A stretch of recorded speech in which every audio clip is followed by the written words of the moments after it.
Hey guys, this is DFD, aka Dark Frozen Depths, back with another Kamihime project video. Excuse the fan in the background because it's still hot, it's still summer, I'm still not trying to burn up in my room. But anyways, I had to make this video because there's something major that just popped up. Now, those of you who have seen this in the shop, or heard of it at least, you should know of this type of ticket in here called a special miracle ticket.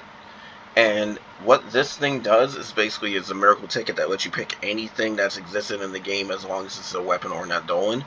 So we just recently had the Ambitious Mission collab where there was Nijimi, who's thunder, Charlotte, who's dark, Yai, who's water, and Kaguya, who's light. They're on this ticket, as well as Eidolons that are really powerful. Like, for example, this Eidolon I have here, which is the Thunder version of a Malicious Eidolon. The first generation, not the second. But also I have a second generation Malicious Eidolon, which is this light one. And then there's also this type of limited Eidolon as well, which is a limited Guardian. They're also on that ticket. It doesn't matter if the character's not always in the gacha, as aka they're limited, or it doesn't matter if it's an Eidolon that's like limited, a collaboration character. That ticket has all of that. So why am I pointing all of this out? That's because we managed to get this deal for the third time, and that would be this: a miracle ticket pack. It is for 9,800 Nutaku gold, which is about $100 worth. But given how hard it is to get these special miracle tickets, that is very much more than worth the price. Now, there was one time before we got fit for 5,000 instead of like almost 100. But either way, you do want to get this if you can, because it is so very hard to pull some of this stuff in the game. Or if there's a collaboration character you just happen to want, you can go get that now. But I do have to point some things out. One, the Eidolons have way more worth than any of the characters. So, if you're trying to be optimal, don't even consider a weapon. Two, when it comes to getting stuff that you missed as well, make sure it is something that you want to try and, like, at the very least, for some people that want to hunt down scenes from characters, don't go for the Haruhi characters. Don't go for the Sora no Toshimono or Heaven's Last Property characters. You can't get scenes from them. You could, but they're not lewd scenes. If you're there being a lewd scene hunter, they don't have them, so ignore them. Even though one of the characters from there is still pretty good, Nymph, I do believe, and then there's also Hiyori. But the other thing is to, when it comes to getting Eidolons as well, my personal opinion, you should definitely try to go for the first generation Malicious Eidolon first. Because these guys give you 25% weapon stats when fully starred up, but only if you put them in your sub slots. This will combine with the Catastrophe Eidolons, and I went out of my way to go get a Catastrophe Eidolon for Thunder recently. So, that said, that with this, I'm getting 75% more weapon skill effect. That is almost doubling it between the two of them. And if I get another one of these as a friend, then that is 125%. More than doubling it. So, yeah, that's actually very, very potent.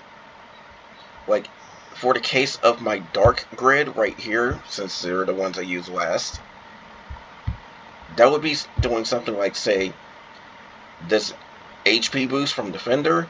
Instead of like 72%, it would be, I would say, somewhere around like 160%, probably more.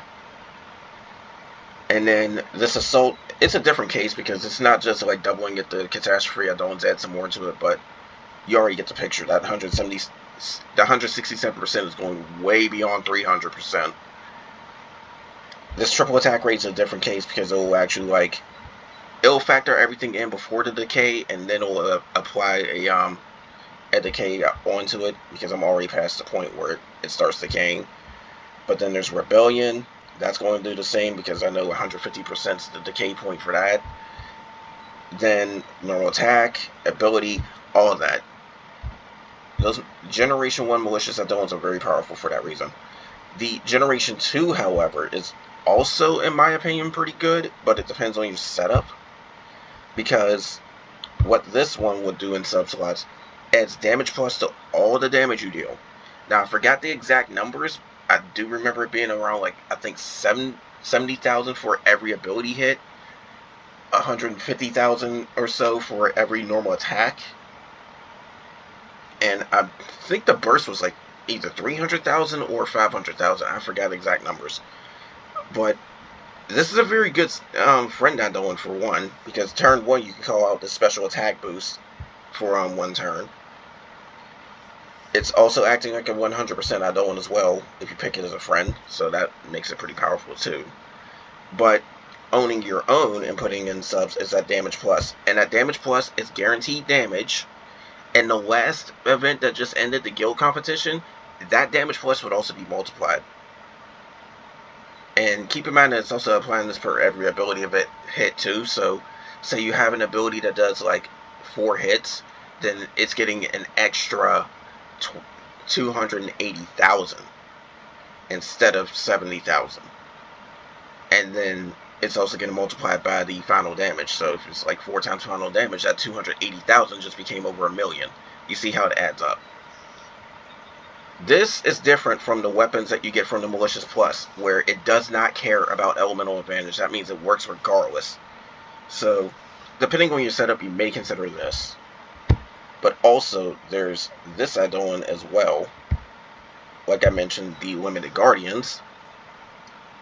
They will give you a maximum soft cap increase, and it is unique to them.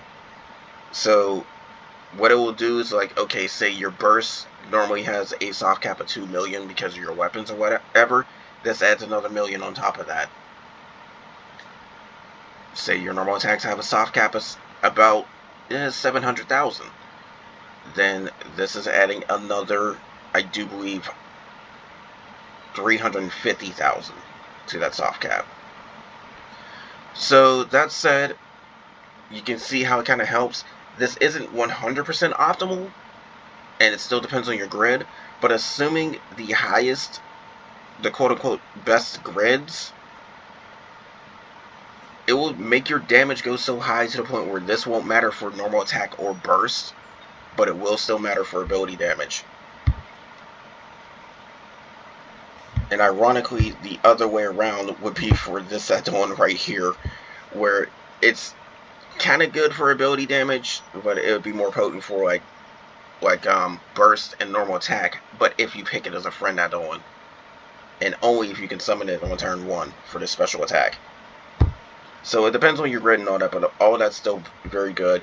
But this is probably the safest one to go for the first generation one. Never use this as a main. The affliction resistance crap. But ironically too, when you use this mid-fight, it also has that special damage soft cap increase, just like the Limited Guardians, but it's only 30%. But those are very good to try and get. Now, in the case of like limited characters and all that too, try to get ones that, if you do go to that route, try to get ones that will actually work for a while. Like for instance, this is one that we just had, like I said, Nijimi. She will be very good for Beethoven teams because of all this yellow ability spam right here. She can also be good for the Napoleon users as well. So, it depends. Like, if you... And she does have a scene, too. So it's like, if you do want to get a collaboration character, no one's stopping you. It's not optimal, but no one's stopping you. Optimal would be to go for the Eidolons. I had to point that out. But normally it is 150 Dragonic Eyes to try and get this type of ticket. Or maybe you got lucky off of some raffle or whatever. Special miracle tickets are very hard to get your hands on.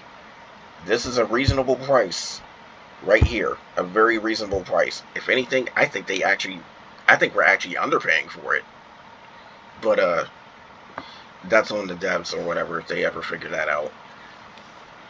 But also, for a sad note too, never ever pay for these stupid things with the raid tickets. They're not worth. They're not worth.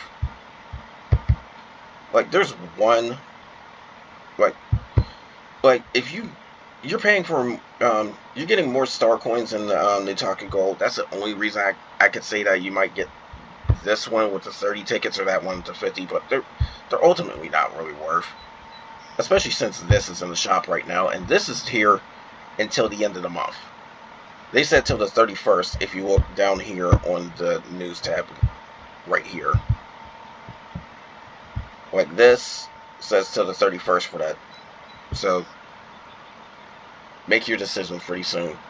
Me personally, I'm going to save up and probably try to get that because I've been wanting to get the Gen 1 Eidolon for Malicious for White for a long time, or I can get the Gen 2 for Thunder because my Thunder Eidolons is actually pretty cracked right now. I'm not even going to lie about that.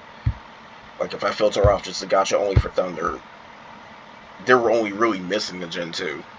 Because I can eventually start breaking these other two right here, and this Karen. Get them all nice and raised up. This one too as well. Like, get them all nice and raised up, and that will have a very, very cracked Thunder grid for Eidolons. It already is, as you can see. So, it all depends on what you want, all depends on what you need. My suggestion is not to even go for the Catastrophe Eidolons. They're always in the gacha. So, try to get something that's not always in there, like the limited Eidolons, like the collaboration characters, but that's second priority. Limited characters too, because I know there's a lot of people that had noticed I use this character a lot, who's very, very powerful,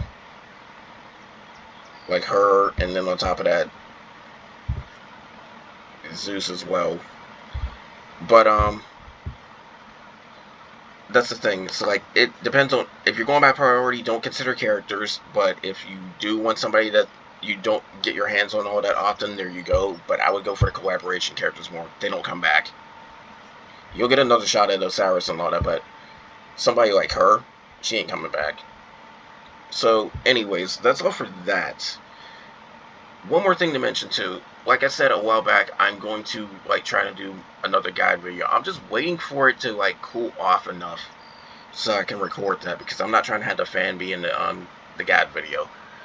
I actually got 2 ideas for guide videos now, because there's one where it's a weapon grid or a weapon guide that somebody did, and I want to try and have that on camera because they comprise a very, very good guide, and I do want to have that shown on camera. They'll get full credit and everything too, and also credit to everybody who contributed. Ironically, I'm one of the ones that contributed to that too, but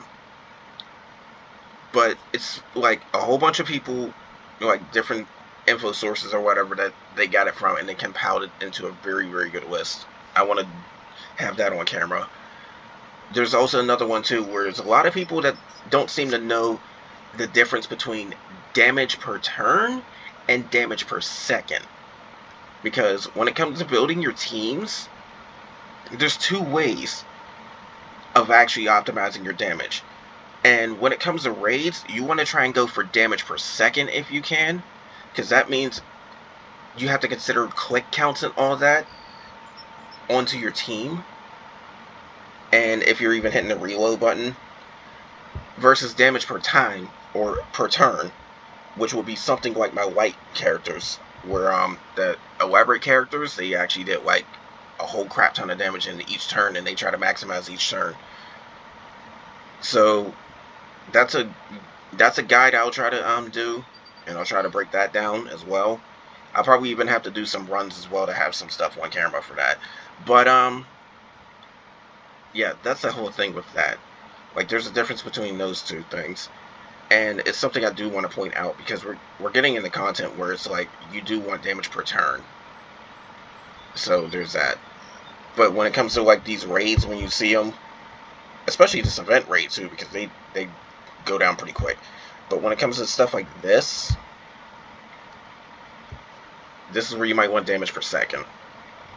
But when it comes to something like, say, the guild competition, definitely the tower event, because whether it's the old or the new format, damage per turn. But again, I'll break that down. One final thing as well, I don't know how many people like virtual YouTubers, because it is a divisive topic. I know that it is. And I also see my numbers and all that stuff too on the videos. It doesn't get as much attention compared to this. Unless I have like a few key clips that might have actually been pretty good. I know there's a Necrolina clip that actually did really well. But I will do a video suggesting different virtual YouTubers and all that. Because trust me when I say this, not all the virtual YouTubers are Gooner bait. The one that got me into it is not. And it's not even my quote unquote Oshi. It's just that I do enjoy some of the wild chaotic stuff that some of them say. But I will do that, suggesting different ones for that one too, because honestly I think it's inevitable that they're on the rise. In fact, if I take my OC and have somebody Lab 2D commission it, I technically have a VTuber model right there. So if I really wanted to, I can become a VTuber. But that's the whole thing. It's like, I do like VTubers, guys. There's no secret on that one. There's just some ones I want to suggest because I do believe they're pretty good, and that's part of the reason why I got them in that massive fan fiction I'm planning. But that's the whole thing though. It's like, when it comes to that type of thing, I know not everybody's into that sort of thing, so, but I still want to do it. I still want to like give my suggestions for it, because I know there's some pretty good ones out there. Some may go unnoticed, some don't. You never know. But yeah, there's that as well. I'll be doing that at some point. And again, last thing, I'm planning on doing a recording of that one game called Tevi. I'm just gonna say screw it and just not try to record my voice for it. I'm just gonna do a blind playthrough, just like how I did Rabby Ribby. So there you go. But anyways, that's all for this. More will come soon, and again, get that special miracle ticket if you can. It is so hard to get those. You can get some really powerful stuff. So take advantage of it if you can. $100 is asking for a lot. In fact, if you're doing the little daily thing from these little Nataka Gold stuff, you're probably not even anywhere close to it, because you won't be able to hold on to 9,800. But for those that can spend, absolutely get it. Absolutely get it. Like, it is easily the best thing in the game. But again, that's all for now, guys. More will come soon, and take care.